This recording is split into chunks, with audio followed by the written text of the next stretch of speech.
As you are well aware now, I am not with you in class today. April and I are both have other obligations this morning.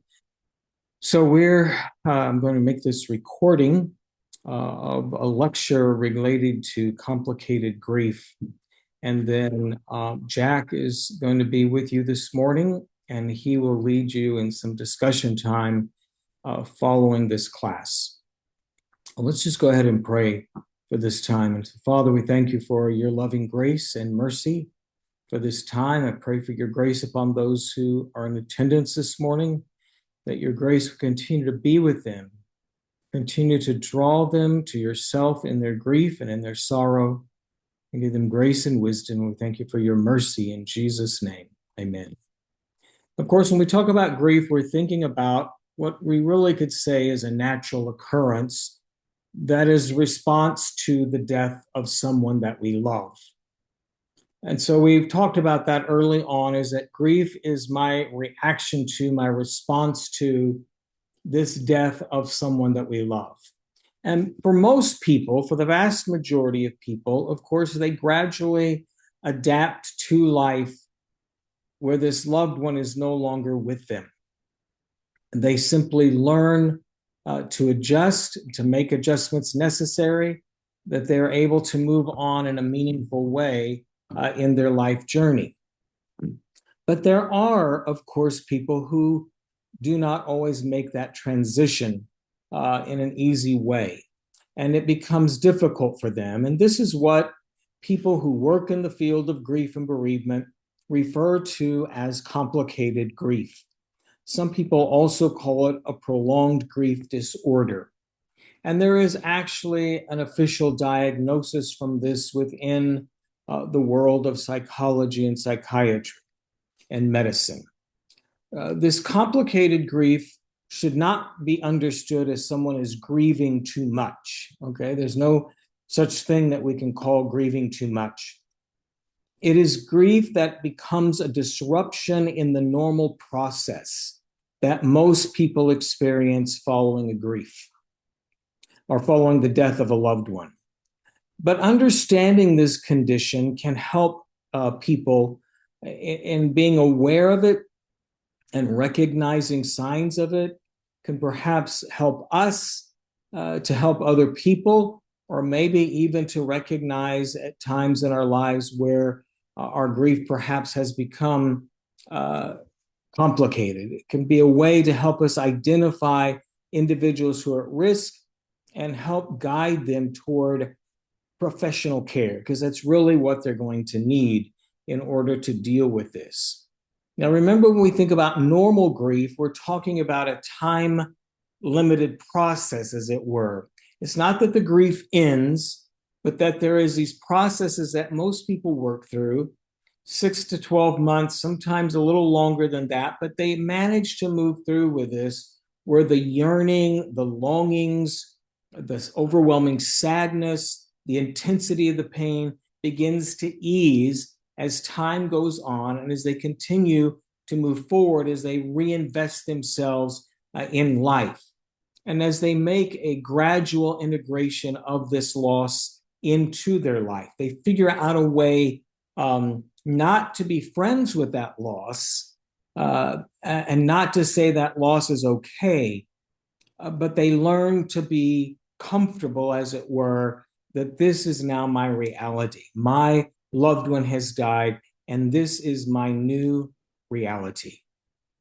And of course, this thing we call normal grief typically decreases in intensity over the months. When we talk about complicated grief, we're talking about a persistent, a pervasive grief that continues beyond the cultural norms. And of course, those cultural norms vary from culture to culture. And as we become more acquainted with people in different cultures, of course, we may see things that occur in a group of people that we might say that's not normal grief, but in reality, for them, it is normal grief. So we have to be careful when we're labeling it. And we have to recognize that when a person is experiencing complicated grief, it really does bring about a functional impairment. It affects and impacts them both socially, oftentimes occupationally, and relationally. Separation distress is a core feature of this. There becomes an intense longing and yearning for the deceased, a preoccupation with thoughts and with memories of the person, where it's like this overwhelming thing that all I can think about is my deceased loved one. It's not just that I have those moments in normal grief, say, I just can't believe they're gone, but it's beyond that. It's this constant, overwhelming thought about this person that continues on and on. And there are other symptoms that occur with this as well. It can be an identity disruptor, this complicated grief. It can be the person who suddenly realizes that I feel like a part of me died with them, when of course in reality that didn't happen. Now, what may have happened when that person died is your role may have changed and relationships with other people may have been lost because of that death. Social position and social standing can be lost at times for some people when a loved one has died. There is excessive difficulty accepting the death when a person has complicated grief. There's oftentimes an avoidance of reminders of the loss. They don't want to have anything that reminds them that this person has died. So some people will go to extremes in which they just throw everything out that reminds them of that person. They get rid of the clothing. They may even put pictures away. They may get rid of the automobile immediately. Some people do a drastic mistake, especially some women whose spouses die, make oftentimes the mistake of selling a house very quickly and moving rapidly, and that oftentimes complicates their grief in their weeks and months that come for them as well. There can become a persistent bitterness, anger, or even guilt about the death. And guilt oftentimes becomes part of that. And we have to be able to distinguish between false guilt and real guilt. Okay, I may be guilty of something and not feel guilty, and I may not be guilty of something and I may feel guilty. So, for example, if I am driving down the highway and the speed limit says 55 miles an hour and I am going 65 miles an hour, just because I don't feel guilty for that doesn't mean I'm not guilty. But I may at the same time do something for which I have no guilt, or when this person dies, I may feel this false guilt that there's something I should have done or could have done that would prevent their death, that causes me to experience a feeling of guilt when there's nothing I'm guilty of. There's nothing I could have done to have prevented this person's death. Oftentimes, a person who has complicated grief will have the feeling that life has become meaningless for them. They cannot find meaning anywhere once their loved one has died, and everything becomes meaningless. And this can then impact not only their relationships with friends, it can impact their relationships with other family members as well, because they're no longer able to give the kind of energy and emotional investment that needs to be made in those relationships and as part of the maintenance of those relationships. And there can be difficulty reintegrating into normal life, that is, returning to work, returning to socializing. So a person who has complicated grief will find themselves avoiding those kinds of things as much as possible. So when we think about the duration of complicated grief and the impact of complicated grief, we're talking about, at least from a diagnostical perspective, we're talking about symptoms that are intense and symptoms that persist for more than a year in adults. And these symptoms can cause clinically significant distress or impairment. They can magnify underlying either mental health issues or underlying issues, say, a person has with depression, this complicated grief can enhance that and magnify that in a person's experience. Sometimes people with complicated grief we may have to make sure we're distinguishing between what is actually complicated grief and the normal depression that might go with that from what is a depressive disorder that occurs in a person's life. And so when we're talking about complicated grief, we're talking about a sadness and a loneliness that is specifically tied to the death of their loved one. And it includes, of course, this yearning, which is not typical in depression. When a person just has a depressive disorder, it's not that there's something they're usually longing for. It's a matter of the fact that they just have been overwhelmed. It may be something physiological that has occurred, or it can be that they began with an emotional response to a circumstance and situation of depression that has nothing to do with a death or a loss, and eventually that becomes biological within their system. That can follow that as well. And certainly some people can experience, depending upon the nature of the death, PTSD following that, and continued attachment related to pain. So all of these things can tie into this. PTSD can become a part of complicated grief, especially when we have a death that was violent or maybe just sudden and unexpected. And so a person can experience trauma, or if they were present when the person died or saw the person killed, for example, if there was a violent death. Now, in normal grief, we have, of course, a fluctuating of emotions. We have waves of sadness that come over us, but like the waves on the beach that ebb and flow, so in our normal grief process, we may have these fluctuating emotions. There are some people in grief work that talk about SUGs, a sudden upheaval of grief that occurs, and a sudden and unexpected upheaval of grief. So you can have a person in normal grief who's kind of functioning in their life. They're back to, doing the things that they did before the death occurred. They're working, they're making it. And without any warning, without any expectation, all of a sudden one day they wake up, or something in their life triggers a memory or something, and suddenly they feel this overwhelming sadness and grief that comes. But eventually in normal grief, that's going to wane again, and they're going to be able to continue on. And so oftentimes this functioning improves. But when you have complicated grief, the functioning and the ability to function in a healthy way does not improve with the course of time.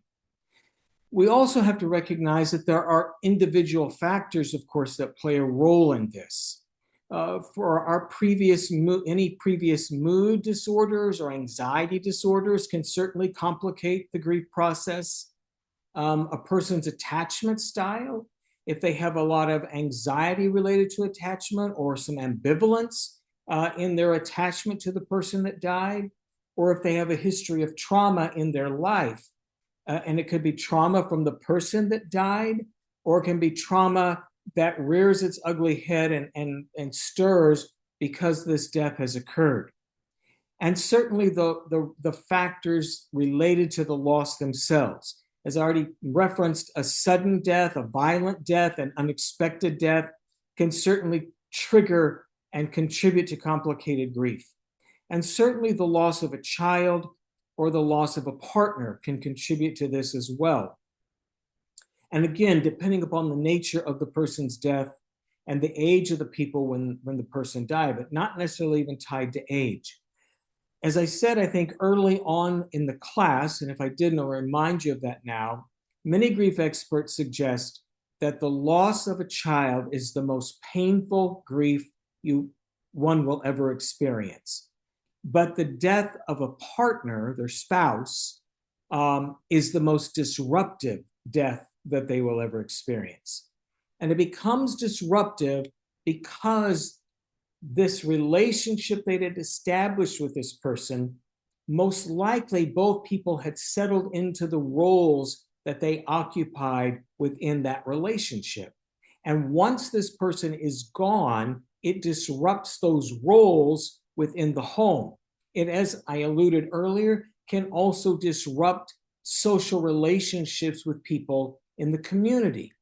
It can also disrupt a person's position that they had in the community.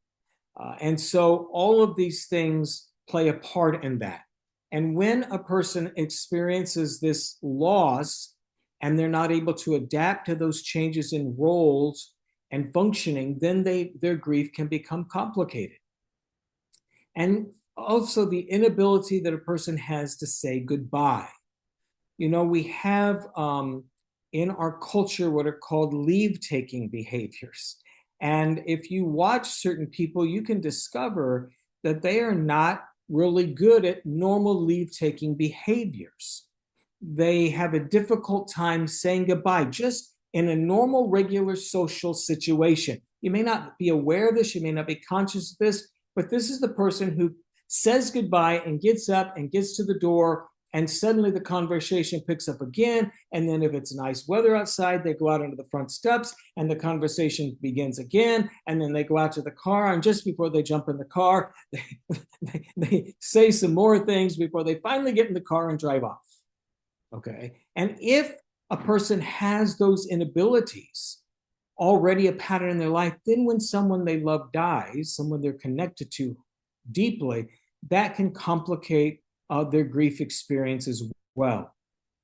And then we also have to look at the context in which the person lives. If they have very limited social support prior to the death, that will certainly impact their grief.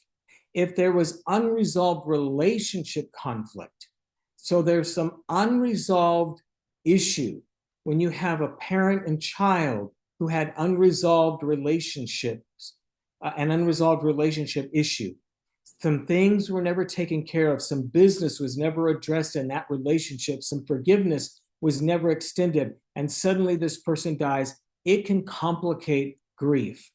And then we can just have other practical stressors that come along as well. And of course, we then have to understand that we have all kinds of other issues that tie in with this. Psychologically speaking, people with complicated grief often experience difficulty in integrating the reality of loss in their lives. I alluded to this. They oftentimes have cognitive, quote unquote, stuck points. These are times in their lives, even before they've ever experienced a loss, there may be other things where they're just kind of stuck in a place, and this complicates their grief. And they also then have a heightened, oftentimes, as I alluded to, avoidance of painful reminders that prevent them of adaptation. So when we think about these things, the most important thing, if we discover someone or know someone or even ourselves suspect, that we've had a loss in our lives, and not that we suspect we've had a loss, we know we've had a loss in our lives, but we suspect we're not coping well with it, then I would encourage you to find a grief counselor and pursue seeking that person out. Find someone you can set up an appointment with and let them hear you out. And you may find yourself walking away relieved. Oh, no, this is just normal what I'm going through.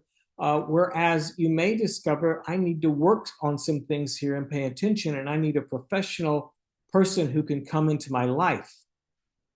The one thing we don't want to do in the church, of course, is to tell the person to get over it, get over it. And I don't know if any of you have ever seen the old clip, and it came from another television show, but many of you remember the character that was created by, or actually played by Bob Newhart. Many years ago, he played the part of a psychiatrist. So on another television show, someone told me they thought it was Saturday Night Live, but I don't think it was on Saturday Night Live. But there is a clip that you can find, and it's Bob Newhart playing the part of a psychiatrist in this little skit that they did. And a woman comes to him and she starts laying out her problems. And his solution to all that is stop it, just stop it. That's his advice on everything until she tells him that she has trouble not stopping washing her hands. She has to repeat things. Oh, no, don't stop that. You need to wash your hands. And it's rather humorous. But the point is, they're making it's just easy for us to say to a person, just stop it or just get over it. Instead, what we have to do is come alongside the person and walk with them through this as they seek to process their loss. And so we have to be careful as the church, because oftentimes we get into what I and other people call Christianese, and we just want to throw slogans at people and throw Bible verses at people. And while it's certainly okay to refer people to consider reading the lament psalms or reading some of the laments of Job in the writings of Job, for example, in Job chapter 7, and in other psalms that we know of as well, and April talked about lament, we have to be willing to bear with people in their lament. And this is something that we have not learned well to do, I think, oftentimes as the modern church and as the church in our cultural context in which we live. So we have to be careful of that.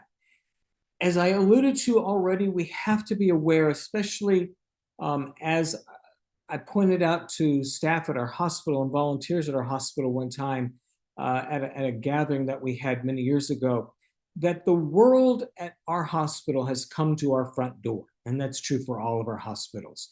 You know, I can walk the halls and greet people from India and Pakistan and people from China or people from other countries in Asia or people from other European countries. We have a doctor at our hospital who's from Ukraine. We have a nurse that works in our hospital for another company who's from Ukraine, but he's from the Russian side of Ukraine. So he has a very different take on it than the doctor who's actually from the mainland of Ukraine.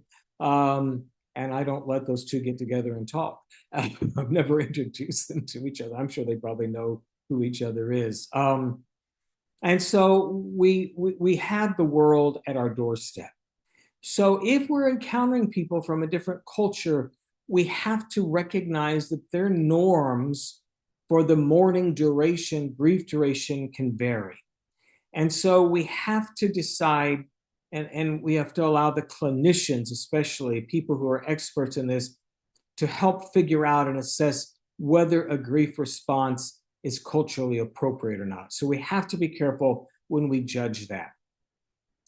So I'm going to stop here and let Jack take over. We have some illustrations, I think, that we're going to hand out, that Jack's going to have to hand out. And we will let you review those. And then I think Jack's going to spend some time with you in discussion and asking questions. All right. I thank you for your time. And we plan to see you next Sunday for our session 5. All right. Thank you and God bless.